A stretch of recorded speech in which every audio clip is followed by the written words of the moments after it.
what's going on, guys? Welcome back to the channel. So today we're taking a look at the Logitech Brio 4K camera versus the Logitech C920, which is more of the, I guess you could say, kind of like long-standing, legendary kind of go-to webcam for a lot of people out there. The reason why I wanted to do this video was because there's quite a few comparison videos on the web in terms of the Brio versus the C920 and also versus the C922. But I feel like a lot of those videos are irrelevant when it comes to streaming and something on Twitch. And the reason I say that is because those videos are all recorded at some kind of crazy bit rate to make sure it gets exactly what the camera sees and this and that, so you can sit there and analyze it. But like when you're on Twitch, that stuff doesn't matter because we've got our bit rate caps, you know, 6,000 soft cap, 8,000 hard cap. You've got the compression that comes into play from that. And so taking a look at it in what I feel is more of a realistic standpoint, hopefully people will find interesting and just kind of in general, more helpful. So as I mentioned, both cameras are 1920 by 1080, 60 FPS. The stream is being, or this video is being recorded 1920 by 1080, 60 FPS using the new NVENC encoder at an 8,000 bit rate. Everything is set to maximum quality, okay? And we've got a few different scenes. I've got a couple different a couple different side-by-sides. This one here is similar in size to what I typically use for my webcam overlay when I'm playing games. So this way you can kind of get an idea of what it looks like from there. And then I've also set up full screens. So this is a full screen for the Brio. And then we've also got full screen for the C920. So in terms of the camera settings, right? One of the things I did have to do for the Brio was give it a little bit of an adjustment in terms of brightness and contrast. And the reason for that is because when it was stock, it was extremely washed out.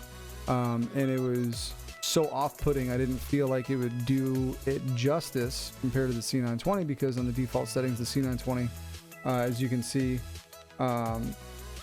here, it just has a little bit more warmth to it. It's definitely not washed out. The colors are a little bit darker, a little bit deeper. And so it was just definitely not one-to-one. That being said, when you're taking a look at the two, the Brio definitely does have a higher quality in terms of clarity. So if you take a look at something like this Astroneer name tag on this backpack, you can see that it's pretty legible in one camera, not so legible in the other. And that goes for just about anything, whether it's, you know, the Twitch here on the box compared to the two of them, because, you know, the smaller font. But in general, I do feel like, while the Brio has the better quality, and with some adjustment, the colors look pretty good as well. The one thing I have to question is price point. So I picked up my first C920 for about 90 bucks. I picked up my second C920 because I stream with two cams. I have a keyboard cam and a face cam. For 50 bucks. These were brand new on sale from Amazon. And then when I picked up the Brio, I picked it up on sale as well, but it was $159.99, 160 bucks on sale from 200 bucks. So at some point, the Brio was 4 times as expensive as the C920. And so you have to ask yourself, between the two of them, you know, this being the C920, is this quality really 4 times worse than this quality? So for me, I don't see the value in it. Don't get me wrong, I think the Brio is a good camera. You know, again, the clarity is there. You can see it in a lot of the fine details in the scene. But just from a sheer price point, I still feel like the C920 is the go-to camera. And then if you want to really make the jump to, you know, a 4K setup, then, you know, go for it. You know, you're going to be using, you know, a mirrorless DSLR, you're going to get a capture card, you're going to get the lens, so you're really going to kind of go in for it. But when it comes to looking at these two in comparison, from the price point, I mean, if you get a, you know, if you get a good deal on the Brio, you get a good deal on the Brio. But it's a hard sale for me to recommend, with as much more expensive as the Brio is, over the C920.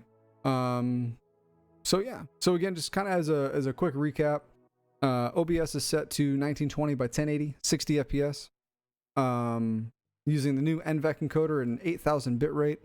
Both cameras are set to 1920 by 1080, 60 FPS. They have been set to mainly default settings. Auto zoom, autofocus, all that kind of stuff is off. That is one thing I will say about the Brio. While I was streaming with it tonight, there were a few times I caught it kind of trying to autofocus, and I don't know why, because nothing was set on auto. It was all set to manual. That was a little frustrating. And then in terms of the room setup, again, super kind of run-of-the-mill, just your average Joe streamer. I don't have any kind of rim lighting or studio lighting or anything like that. I've got a couple overhead LEDs above me, some RGB in the background, and that's really about it, right? And so the whole purpose of this video was to get a, just a capture of the two cameras in the same conditions under bitrate restrictions that are realistic for someone who's actually streaming, and then lighting that you would find in, just your normal scenario, right? Nothing special. And again, I just wanted to do this because a lot of the videos I saw that were comparing them, rightfully so, they're trying to show you the exact quality of the two cameras, but they were all at some kind of asinine bit rate that doesn't apply at all to streaming. So hopefully you guys find this helpful. Hopefully you guys find this insightful. And I'm going to see what else I can do to see if I can't get a little bit more out of the Brio in terms of both color and clarity, to see if I can't maybe justify that price difference a little bit more. But right now for me, I mean, I got it, so I'll use it. But I still feel like your price point and your performance per dollar, the C920 is still going to be the go-to cam. Just the colors, the video still looks good. If you do like the frame rate test, you can see between the two of these, frame rate is solid between both of them. So it's just not, the Brio just is not 4 times more performant for me in order to validate its cost. So that's it, guys. If you guys have any questions or anything else you would like to see, feel free to drop a comment below. Feel free to like and subscribe. If you guys want to catch me live, I stream 5 to 6 nights a week on Twitch at twitch.tv/Carto. And as always, dudes, be excellent, stay humble. I'll see you guys in the next one. Peace out.